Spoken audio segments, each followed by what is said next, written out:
Okay, drug treatments. There are 3 known cholinesterase inhibitors, and these drugs upregulate acetylcholine in the brain. And you say, well, what's the importance of acetylcholine? Well, when your brain was designed, it had a little area in the center of the neural plate called the hippocampus. And the hippocampus, from that, all the wires stretched out to the cortex. And the hippocampus is the center of memory input. And that's all cholinergically mediated, all those wiring going out.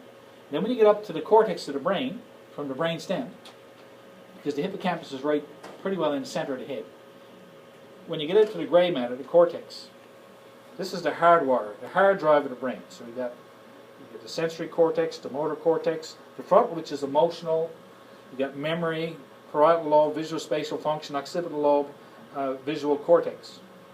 So the brain is like a big fancy computer, and it's got its different segments to do different things. If we upregulate all the wiring going up, you can see why Alzheimer's affects all the lobes, right? Whereas Pick's disease and these other ones seem to be knocking off the frontal lobe, which has different neurotransmitters, the monoamine neurotransmitters and GABA. So that affects it a little bit different. But cholinesterase inhibitors were found a long time ago. The problem is the first group killed you. They were very toxic to the liver. These ones here are pretty good, but their main side effects, because they're so potent on the cholinergic system, tends to be on the gut and on the heart, because they can slow the heart. So if you've got some conduction issues with your heart, you've got to be careful. So your doctor should, when they're putting you on these drugs, should ask you about your stomach. They could, in some cases, cause seizures. Rare, it's possible. They ask you about your stomach and your GI complaints. And they also should probably do a cardiogram on you to make sure your heart conduction is okay before they start. There's certain types of conduction abnormalities that if you have them, you probably shouldn't go on these drugs. Then there's the NMDA receptor antagonist, the Bixa.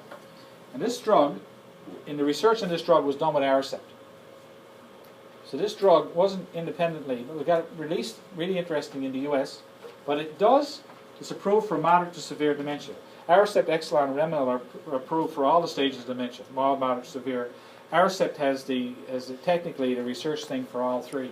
But practically speaking, cholinesterase inhibitors you can use at any stage. The Ibixa is for moderate to late stage. And for the government, for those people who get the government plan to get them to help them with their finances for Aricept, the government, in their wisdom, said we're only going to allow this drug for moderate stage disease. Once you get to severe stage, we're not going to use it. And they have their reasons for that. And if you're going to use the drug, the earlier we use the drug, the better.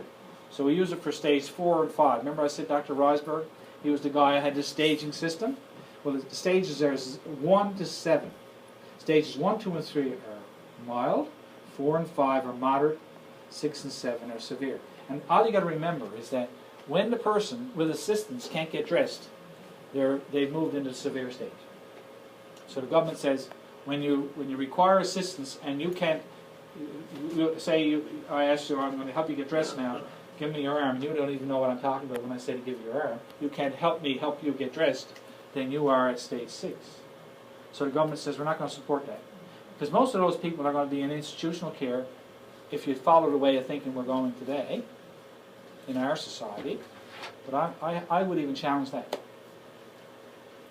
I think if we are a caring society and we put our resources into our homes and into our communities, and we educate our population, and we form circles of care around the person suffering from dementia and their primary caregiver network, I think we can do better. In fact, I know we can do better. So, questions on these drugs? They're expensive. They're about $180 a month each. If you're on a Bixa with Aricept, you're going to be paying about $360 a month to $400 a month. That's a lot of money. And for such a heart-wrenching disease, and if you can't afford it, and we go to the government will cover the cholinesterase, but they will not cover a Bixa. Are the 3 drugs the same, or is that... They're different drugs, but they have the same final mechanism of action. They get at boosting the cholinergic system by different mechanisms. One of them does it at the presynaptic. The brain works has a chemical, the brain is a chemical computer. And the chemistry runs down the nerve, and it passes a synapse, which triggers a reaction. So I'm hungry, I click, I'm hungry, I'm going to go to the fridge. That was a thought, right? That thought was triggered by that chemical releasing. One of them works, or two of them work at the presynaptic focus. Some of them work within the chemical within the synapse, and I think one works at the postsynaptic. Now, I have to get the slides out and look at it again myself. But the thing is, they all have the final result of increasing acetylcholine, which is the neurotransmitter that causes the snap to work, to fire. Okay, and cholinesterase. What happens is, as soon as that happens, the brain tends to break it down so it can fire again, and it wants its next time to go to the fridge, right? However, if you've got a deficiency, you can't fire. So if we upregulate it and we make more of that chemical available by keeping the enzyme that breaks the chemical down inhibited, then the drug that does the firing stays around longer, and guess what? The computer works better. So it's like we've given it a boost, and it works. But the question is, it doesn't work the same in everybody, and how can we measure it? And the problem is with neurotransmission, the things are taking place at a chemical area so fast that, and people's brains are affected differently, it shouldn't surprise us that the treatment effects are different. And we, as doctors, tend to look at treatment effects as good things, as positive things, right? So if I give you Aricept, and you were a person that was lost, and now all of a sudden you can find your house in the community, that's a tremendous treatment effect. Because now you can stay at home and you don't get lost. But what if I gave you the drug, which I've seen happen, and you became more belligerent? Is that a bad treatment effect? Well, yes, it is for the caregiver. You don't want them to be more belligerent. But I had a case in my experience with my patients where I actually gave the drug, and these two individuals got more aggressive. And now the person, when they were aggressive, could call you by name, and then would, not only could they call you by name, they could go over to your room and holler your name off the wall wherever they saw it, and then they take the name off the wall and throw it on the floor and then pee on it. And so the nurse comes to me and says, Dr. Butler, the drug is not working. You know, we put him on, he's worse than ever. You know, he got a neck. I said, what do you mean he's worse? And she told me all this. What a marvelous treatment effect. He was actually getting an effect from the drug. It wasn't the one we wanted, but we lit up the wrong circuits. You follow? Mm-hmm. So if we had the right environment for that person, and he didn't have this other person that was triggering the negative circuitry, we probably could have done some good with him. So might that be what was wrong with that lady? Could have been. She was on the wrong circuit. Who knows? But you have to think that way. Yeah. You have to take that there. The patient is trying to tell you something. Exactly. Mm-hmm. We got to learn how to communicate non-verbally. We have to use our emotions so that we present ourselves in a calm, reassuring manner. These people are disturbed. They don't know what's wrong. There must be something wrong. So if they get the wrong trigger, or you come in and you're aggressive, well, you have a problem. Yeah. So that's just a little bit to help you if you're a caregiver to try the way you're thinking it through. And if you're a caregiver, you need help. No caregiver can look after a patient or a spouse with dementia without support. We all need support. Just as much as the person with dementia needs that integral support from the caregiver, the primary caregiver, or caregivers. The caregiver needs support too. So our community's got to become extremely careful. We have to recognize this. We have to.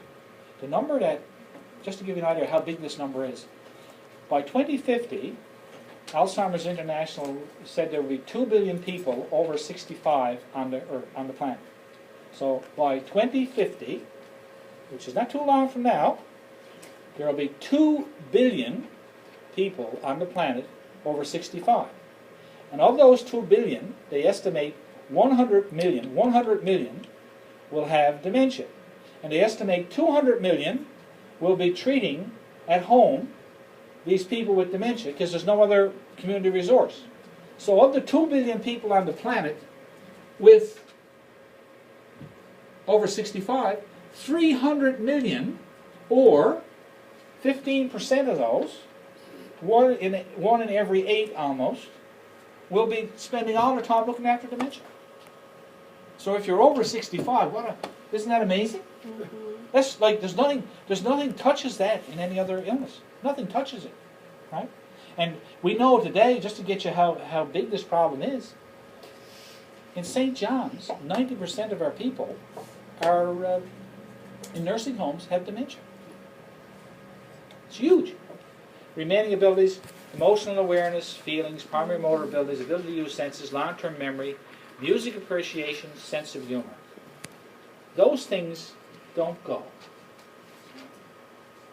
There's some things don't get stolen. The long-term memory will get damaged. Music appreciation will be very late to go. I had a fellow who in our unit hadn't spoke for a year. And his daughter came in from away, visited him. She says, "Haven't you brought Dad out to play the organ?" I said, "No, why?" "Well, he played the organ in church for 30 years.